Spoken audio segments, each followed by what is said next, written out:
Hello everyone, welcome to Exam Notes, our YouTube channel and learn with ease with us.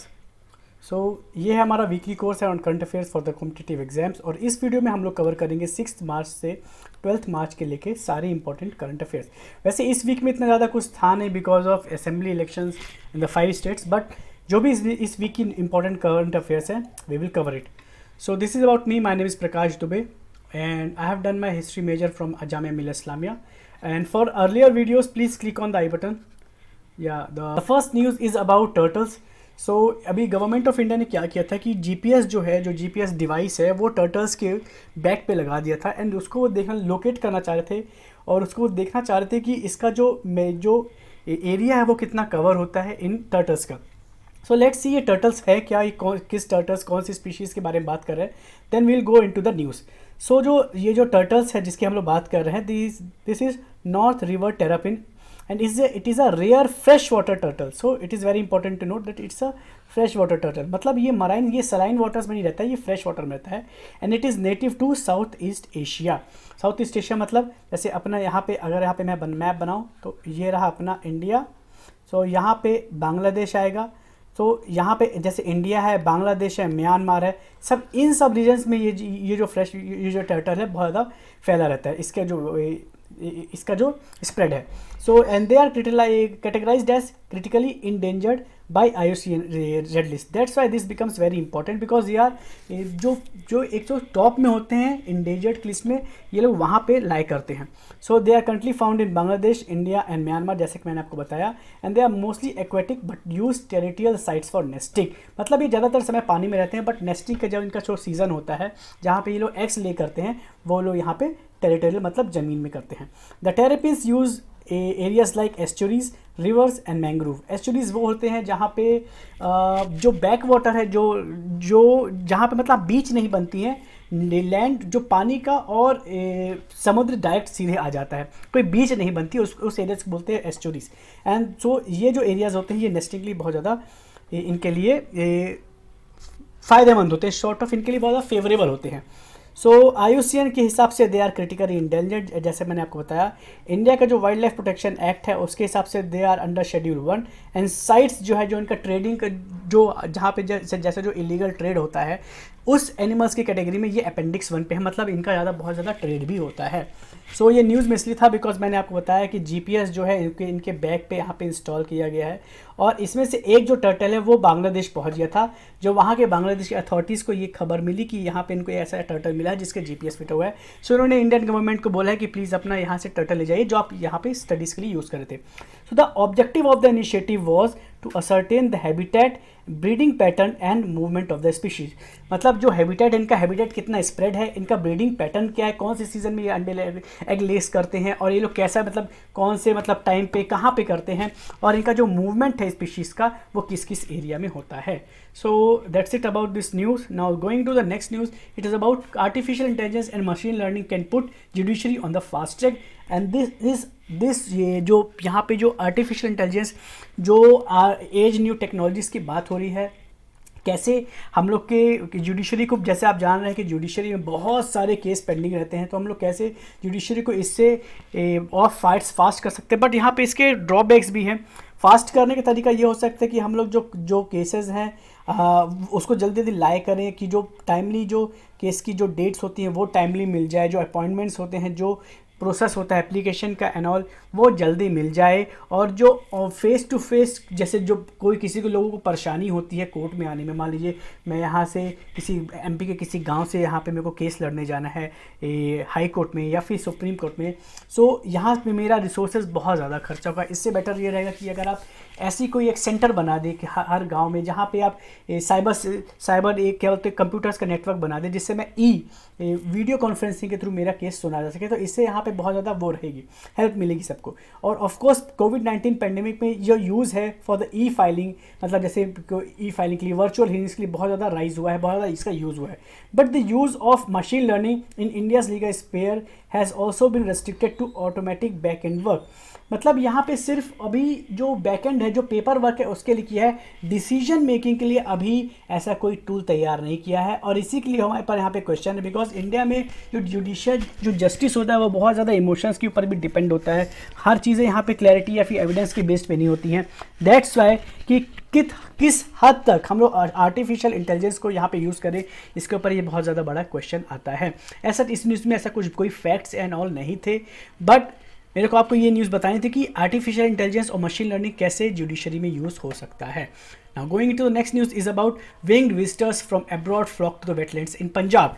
Punjab में इस season जो winters के बाद जो स्प्रिंग का सीज़न है, इस बार बहुत सारे जो माइग्रेंट स्पीशीज़ थे ऑफ बर्ड्स बहुत ज़्यादा देखने को मिले हैं। सो थ्रू दिस न्यूज़ मैं आपको बताऊंगा कि पंजाब में कितने सारे वेटलैंड्स, रामसर वेटलैंड साइट्स हैं।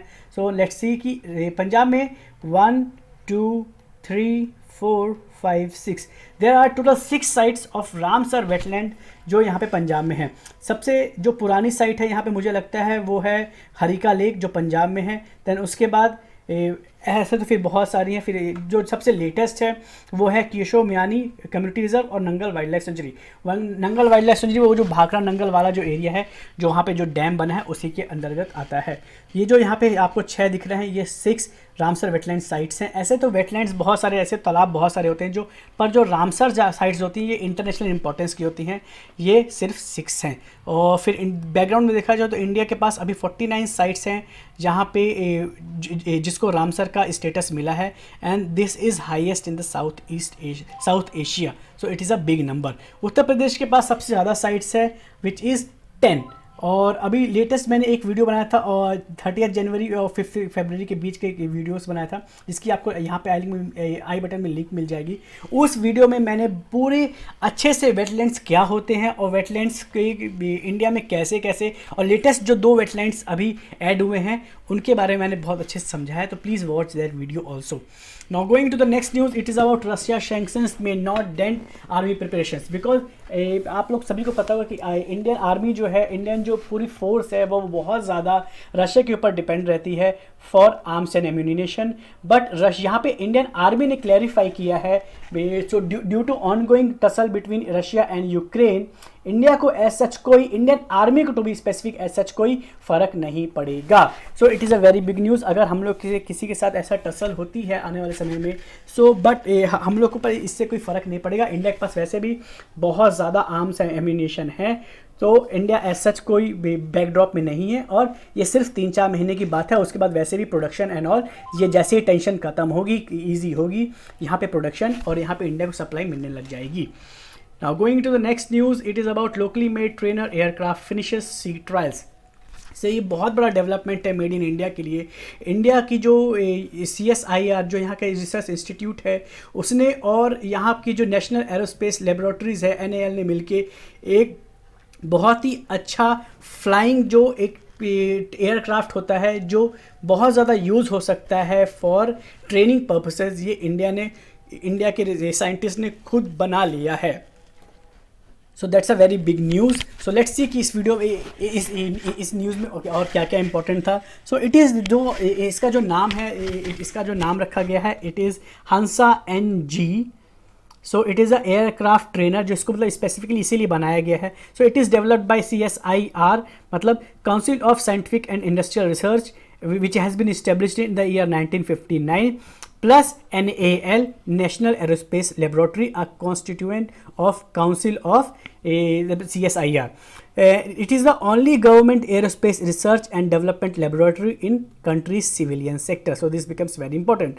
CSIR is the largest research and development organization in India. R&D का सबसे बड़ा ऑर्गेनाइजेशन है CSIR। CSIR वैसे भी कोविड-19 के टाइम पे बहुत ज़्यादा न्यूज़ में था। So what are the features of Hansa NG? So Hansa NG और Hansa new generation is one of the most advanced flying trainers. मतलब ये जो एयरक्राफ्ट है ये मेनली जो फ्लाइंग जो आने वाले जो पायलट्स हैं उनके ट्रेनिंग के लिए ये बहुत ज़्यादा ये बहुत ज़्यादा यूज़फुल रहेगा। सो Hansa NG is a upgraded version of Hansa which saw the first flight in the year 1993 and which was certified इन 2010। सो 2010 में ये इसका पहले जो फर्स्ट वर्जन था वो निकल चुका था, बट इसका जो न्यू वर्जन है वो 2018 में इसको सेंटर ने अप्रूवल दिया था। नाउ अब इसका जो पूरी तरीके से इसको पूरे अच्छे से जो इसको सर्टिफिकेशन मिल गया है, अब उसको पूरी तरह से मिल चुका है and now it is ready to fly.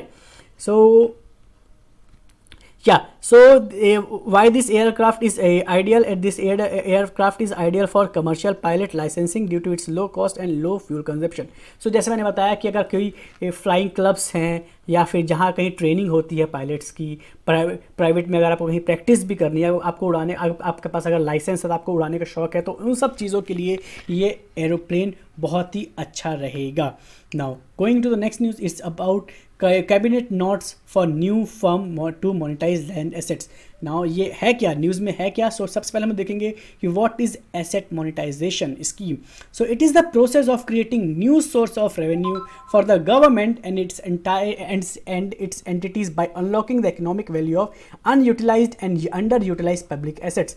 Now for example, मैं आपको एग्जाम्पल के थ्रू यहाँ पे एक चीज़ बताता हूँ कि अगर मान लीजिए कि यहाँ पे आपके पास एक लैंड है, एक छोटा सा यहाँ पे लैंड है. सो आप इसको क्या करिए, जो ये मान लीजिए, और ये लैंड मान लीजिए एमपी पुलिस का है, चलिए.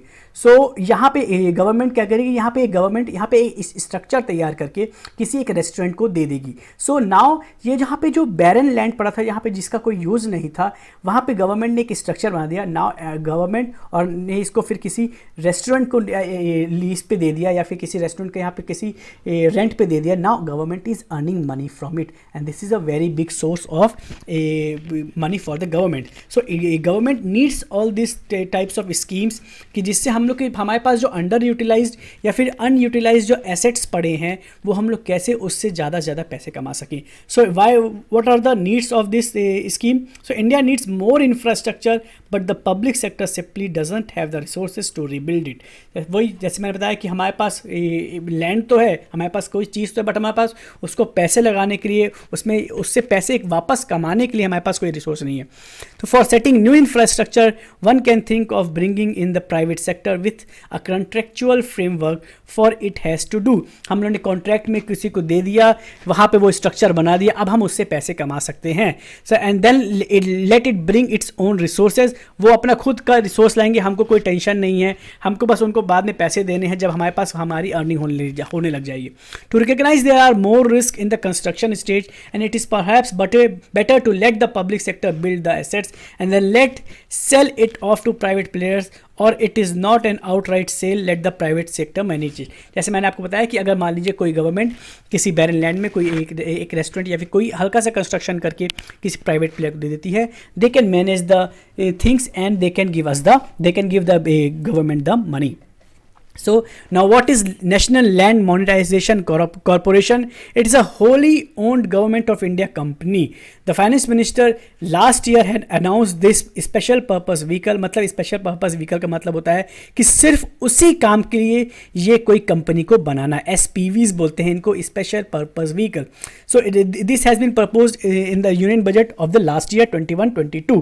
In the August 2021, the government launched National Monetization Pipeline. What is National Land Corporation, NLMC? So NLMC will undertake surplus land assets monetization as an agency function. तो जब जैसे मैं बताया कि अगर किसी अब आपके पास गवर्नमेंट के पास सरप्लस लैंड है, सो उसको वो लोग वहाँ पे टेक ओवर करेंगे और उसके ऊपर सारा डेवलपमेंट करेंगे. सो जो कंपनी है NLMC, उसका जो कैपिटल है वो होगा 5,000 करोड़ और जो इनका पेड अप शेयर कैपिटल है इट इज़ ₹550 करोड़. तो the board of directors of NLMC जो इसको देखेंगे will be senior central government officers. तो जितने भी IAS और जितने भी बड़े बड़े अधिकारी होते हैं वो इसके बोर्ड के मेंबर होंगे और जो एमिनेंट एक्सपर्ट्स पैनल होंगे वो भी इसका हिस्सा बन सकते हैं. The chairman, the non government directors of NLMC will be applied through a merit based selection process.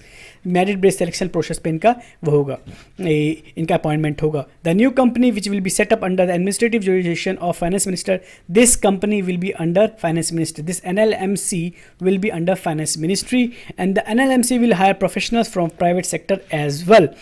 So what are the benefits of this? The benefits, enable the productive utilization of underutilized assets. जैसे मैंने आपको बताया कि productive utilisation किया जाए assets का और कैसे हम लोग अगर कोई चीज़ खाली पड़ी है हम लोग उससे कैसे ज़्यादा पैसा निकाल सकते हैं, ये इसका मेन पर्पस है. So that's it in the news. ये इसका जो गवर्नमेंट ने जो न्यू फॉर्म दिया था मोनेटाइज करने के लिए वो यही है NLMC। तो मैंने आपको पूरा इस न्यूज़ के बारे में बता दिया है कि क्या इसका स्ट्रक्चर होगा, कौन इसमें पार्ट लेगा, कौन इसके बोर्ड ऑफ डायरेक्टर्स के मेंबर्स होंगे और इसका पेड अप शेयर कैपिटल कितना होगा, 5,000 crore and paid up share capital will be 150 crore. So that's it in the news. So the next news is from the Ayush ministry. अभी क्या हुआ है रिसेंटली, जो बहुत बड़ी न्यूज़ आई है कि वर्ल्ड हेल्थ ऑर्गेनाइजेशन ने एक ग्लोबल सेंटर ओपन करने के लिए बोल दिया है जामनगर गुजरात में। So it's a very big news because ये ग्लोबल मैप में एक हमारे यहाँ ऐसा इंटरनेशनल सेंटर खुल जाएगा जो इंडिया को बहुत ज़्यादा इंपॉर्टेंस देगा इन द आयुष मिनिस्ट्री। सो आयुष के अंदर आते क्या क्या हैं? सो आयुष के अंदर आता है आयुर्वेदा, अपना आयुर्वेदा आता है, अपना यहाँ पे आता है योगा, देन नेचुरोपैथी, यूनानी, सिद्धा, सोआ Rigpa and homeopathy. So this will be the first global centre for traditional medicine because ये जितने भी मैंने आपको नाम बताया आयुष के अंदर वो सारे ही ट्रेडिशनल मेडिसिन के अंदर आते हैं। सो लेट्स सी कि इस न्यूज़ में है क्या। सो WHOGCTM Global Center for Traditional Medicines will be established in Jamnagar, Gujarat under the Ministry of Ayush. So this will be the first and only global outposted center for the traditional medicine. The benefits of this center will be to position Ayush system across the globe. अभी आप जैसा जानते हैं कि आयुष का जो वो है, जो स्कोप है वो बहुत ज़्यादा है, बट इसका जो हम लोग बेनिफिट है वो अभी हम लोग ऑल ओवर वर्ल्ड अभी हम लोग रीप नहीं कर पाए हैं। अभी आपने रिसेंटली एक न्यूज़ पढ़ी हुई कि जो केन्या के एक लीडर थे उन्होंने अपनी डॉटर का इलाज करवाने आयुर्वेदा का केरला भी आए थे। तो this is a very good kind of hint to provide leadership on global health matters pertaining to traditional medicines. जो हम लोग एक लीडरशिप दे सकते हैं ग्लोबल हेल्थ मैटर्स में in traditional medicine segment to ensure quality, safety and efficacy, accessibility and rational use of traditional medicine. ऐसा नहीं कि भैया कि हम यहाँ पे दवाई बना रहे हैं, कोई वहाँ पे फेक दवाइयाँ बना रहा है, कोई यहाँ पे ऐसे ही कुछ भी क्वालिटी की दवा बना रहा है। तो ये सब चीज़ें भी मॉनिटर करने के लिए एक ऐसा ग्लोबल सेंटर होना चाहिए जो एक स्टैंडर्ड सेट कर सके जिस चीज़ के साथ ही सारे मेडिसिन बने और उनकी वैसे भी जो एफिकेसी, जो उनका प्रभाव है इन ह्यूमन बींग्स वो भी सही से हो सके। To develop norms, standards and guidelines in relevant technical areas, tools and methodologies for correcting data undertaking analytics and assess impact.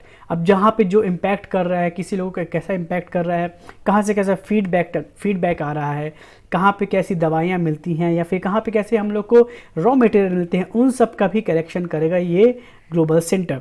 So WHOTM traditional medicine informatics centre creating a collaborative existing traditional medicines data banks, virtual libraries and academic and research institutes. So जो भी research भी होना होगा वो भी इस centres के through होएगा। Also to develop a specific capacity building training programme in the areas of relevance of the objectives. मतलब कि जो भी अगर ये जो हम लोग अगर कोई रिसर्च करनी है, कोई ट्रेनिंग प्रोग्राम्स करना है, वो सब में भी हेल्प करेगा ये ट्रेडिशनल मेडिसिन सेंटर। सो जो डॉक्टर टेड्रोस थे बहुत ज़्यादा फेमस थे पिछले 2 साल में, इन्होंने 2020 नवंबर में ये इस चीज़ को अनाउंस किया था और फिर हमारे प्राइम मिनिस्टर मोदी ने इस चीज़ के ऊपर काम किया और अब जाके ये सेंटर खुलने वाला है in Gujarat Jamnagar under the ministry of AYUSH. और इसमें बहुत बड़ा इंपॉर्टेंट पार्ट कर रहा है अपना WHO। सो यहाँ से क्वेश्चन आ सकता है कि वेदर यहाँ पे WHO फंड करेगा, एड करेगा या नहीं करेगा। So WHO will fund this programme also. So now the next news is about UPI 123 Pay. So UPI 123 Pay है क्या? सो 123 Pay है क्या? तो जितने भी फीचर फ़ोन होते हैं, देखिए जैसे कि ना 2 टाइप के फ़ोन होते हैं, एक होता है अपना फीचर फ़ोन, एक होता है अपना स्मार्टफोन जो इसमें अपन लोग ये अपना ये क्या बोलते हैं यूट्यूब देखते रहते हैं वो होते हैं। एक फीचर फ़ोन होता है जो पुराने वाले फ़ोन होते हैं जिसमें डायल अप पैड होता है, ब्लैक एंड वाइट स्क्रीन होती है मेनली, अब तो वैसे भी चेंजेस आने लगे हैं। सो उनको बोलते हैं अपने फीचर फ़ोन। सो स्मार्टफोन के लिए तो UPI जो पेमेंट था, मतलब आपने भीम ऐप डाउनलोड कर लिया या आपने फ़ोन पे, गूगल पे ऐसे डाउनलोड करके ऐप करके आप UPI पेमेंट कर सकते थे। बट फीचर फ़ोन्स के लिए अभी तक ऐसा कोई प्लेटफॉर्म नहीं बना था। तो RBI ने यहाँ पे अभी लॉन्च किया है UPI 123 Pay, एक UPI सिस्टम। सो ये एक्चुअली जो था वो इंट्रोड्यूस हुआ था 2016 में, जो UPI सिस्टम था वो 2016 में इंट्रोड्यूस हुआ था, बट अभी तक फीचर फ़ोन के लिए ऐसा कुछ भी चालू नहीं हुआ था। तो ये इसलिए ज़रूरी है बिकॉज अभी भी इंडिया में 40 करोड़ लोग ऐसे हैं जो अभी फीचर फ़ोन चलाते हैं। So this are the big numbers और इनको टैप करना बहुत ज़रूरी है। इनका भी फाइनेंशियल इंक्लूजन होना बहुत ज़रूरी है सो दैट हम इनको भी यूपीआई जो एक आसान सी चीज़ है इसके थ्रू ये लोग डिजिटल पेमेंट कर सके या फिर ले सके।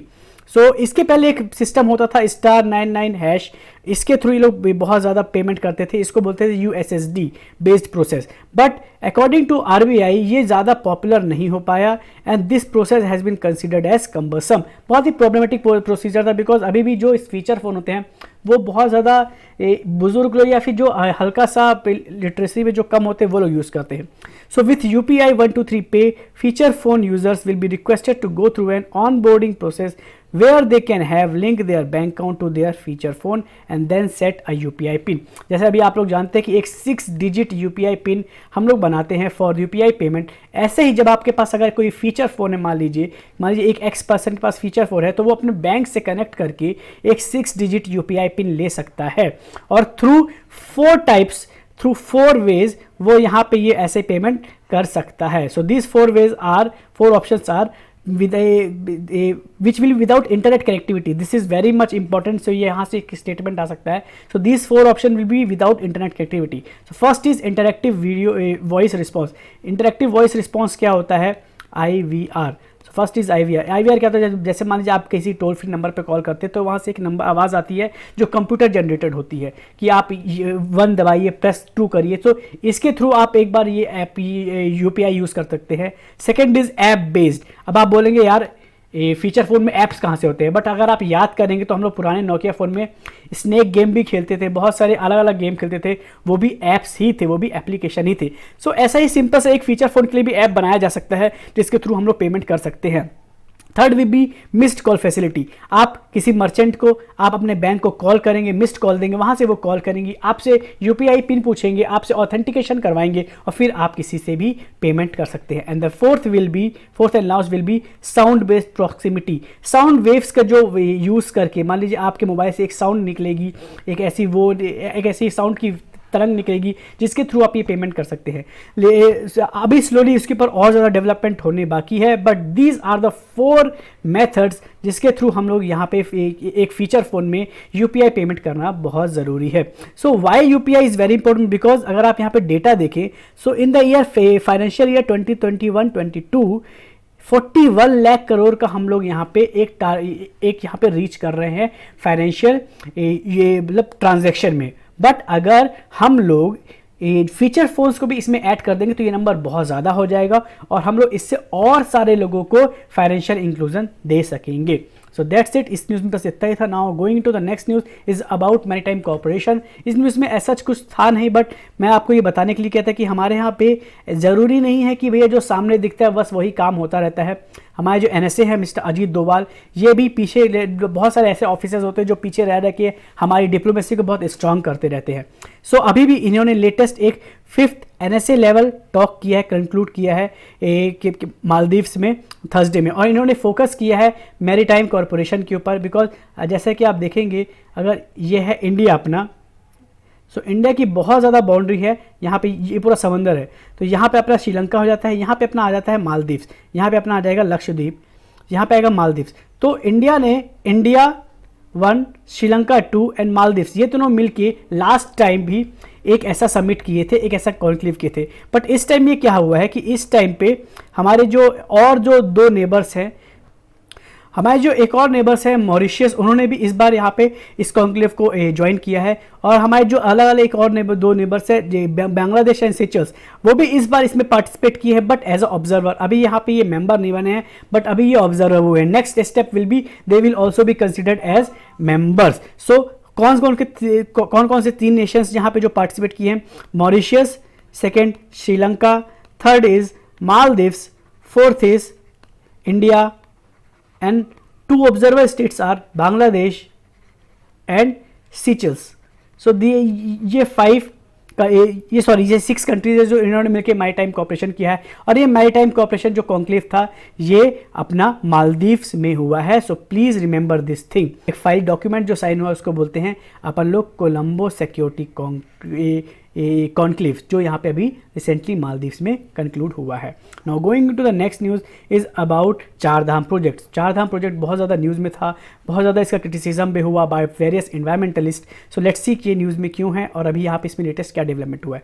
तो चार धाम परियोजना aims to improve the connectivity between the Char Dham pilgrimage centres that is Badrinath, Kedarnath, Gangotri and Yamunotri in the Himalayas. इसको कुछ लोग छोटा चार धाम भी बोलते हैं, बिकॉज जो एक बड़ा चार धाम है, जो मेन चार धाम है वो आता है अपना यहाँ पे क्या बोलते हैं Badrinath, Somnath, then it's Puri and then it's Rameswaram. So यहाँ पे ये चार जो बड़े चार धाम है, बट इसको छोटा धाम भी बोलते हैं, छोटा चार धाम भी बोलते हैं। सो इसकी जो चारों जो हमारा सेंटर है गंगोत्री, यमुनोत्री, देन बद्रीनाथ एंड केदारनाथ, इन सब को, इन चारों को हम लोग एक रोड से जोड़ने की कोशिश कर रहे हैं, जिसको यहाँ पे ये चार धाम प्रोजेक्ट बोला जाता है।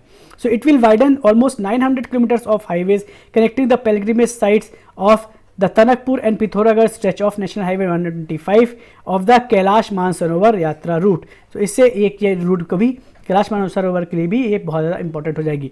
But apart from tourism and apart from this pilgrimage sector, ये नेशनल सिक्योरिटी के लिए बहुत ज़्यादा ज़रूरी है, बिकॉज ये इंडो चाइना बॉर्डर पे लगता है और यहाँ पे army camps are they are in जिससे जो देहरादून और मेरठ में जो आर्मी कैंप्स है वो लोग बहुत जल्दी चाइना के बॉर्डर पे आ सकते हैं। सो इम्प्लीमेंटिंग एजेंसी कौन है? So implementing agency is Uttarakhand के जो स्टेट का जो PWD है वो border road organisation NHAI and NHIDCL is the fully owned company of Ministry of Road and Transport. So ये सारे कंपनीज मिलके इस प्रोजेक्ट को डेवलप वो कर रही हैं। सो इसमें क्रिटिसिज्म क्या आया था कि इन्वायरमेंटल क्लियरेंस को लेकर इसमें बहुत ज़्यादा वो आया था, because 690 hectares of forest are going to destroyed by this project and 55,000 trees are going to be cut because of this. और कुछ एक्टिविस्ट ने और कुछ इन्वायरमेंटलिस्ट ने ये चीज़ एस्टिमेट की है कि 20 million cubic metres of soil will be destroyed because of this. Ruthless harvesting of और uprooting of vegetation in the widening of roads can prove to be perilous of the biodiversity and regional ecology. तो ये लोग बोल रहे हैं कि बहुत ज़्यादा इकोलॉजी को हार्म होगा, और इसी सब को लेके सितंबर या अक्टूबर 2021 में सुप्रीम कोर्ट में एक पिटीशन फाइल की गई थी, जिसमें सुप्रीम कोर्ट ने बोला था कि आप सुप्रीम कोर्ट में ये बात कही गई थी कि इस प्रोजेक्ट को बंद किया जाए और यहाँ पे ये प्रोजेक्ट क्लोज करके इस प्रोजेक्ट को पूरी तरीके से बंद करके हम लोग इन्वायरमेंट के ऊपर फोकस करना चाहिए। बट यहाँ पे गवर्नमेंट का व्यू ये था कि ये सिर्फ ये पिलग्रिमेज रूट नहीं है, बट ये एक जो पॉइंट है यहाँ पे नेशनल सिक्योरिटी का ही पॉइंट आता है, इसलिए ये यहाँ पे प्रोजेक्ट चलते देना चाहिए। और so because of all this things जो सुप्रीम कोर्ट है उन्होंने बोला है, अपने जो पुराने जो इनके जो फॉर्मर जज थे जस्टिस AK सिकरी, इन्होंने एक कमिटी हेड करने के लिए बोली है, जैसे कि हम जो इन्वायरमेंटल फैक्टर्स हैं इस चार धाम प्रोजेक्ट के थ्रू वो हम सब देख सके, because pilgrimage, environment and national security all three are very important. So इसके बीच में एक बैलेंस बनाया जा सके, एक समन्वय बनाया जा सके, इसके लिए सुप्रीम कोर्ट ने एक हाई पावर्ड इंक्वायरी बनाई है under AK Sikri. So going to the next news, ये बहुत इंपॉर्टेंट है बिकॉज कोविड-19 के लिए एक जो ड्रग है, मतलब जो मेडिसिन है, वैक्सीन तो बन गई है बट वैक्सीन कब तक इंसान लगाएगा। सो एक ड्रग बनानी बहुत ज़रूरी थी। सो इंडिया इसमें आगे आई है और एक इंडिजीनियस ड्रग डेवलप कर रहा है इंडिया कोविड-19 के लिए, जो बहुत ही जल्दी मार्केट में आएगा। So the first indigenous Covid drug to be made available soon, और ये डेवलप कर रहा है इस प्रोडक्ट का नाम होगा विनकॉव-19 और ये डेवलप कर रहा है CSI या centre for cellular molecular biology and university of Hyderabad, a city based university of Hyderabad, city based VINS products limited. Also यहाँ पे टाटा इंस्टीट्यूट का बहुत बड़ा योगदान है इसमें। So not going into all this things कि यहाँ पे ये क्या है, बट वेरी सून एक हम लोग के पास बहुत जल्दी एक ऐसा ड्रग आएगा जो कि हम लोग को कोविड-19 से बचाएगा। Now so that's it in this video. Thank you so much for watching our video. Please like our video, please comment on it, and please share this video with your friends and with your fellow students. So thank you. Subscribe our channel Exam Notes. Thank you so much.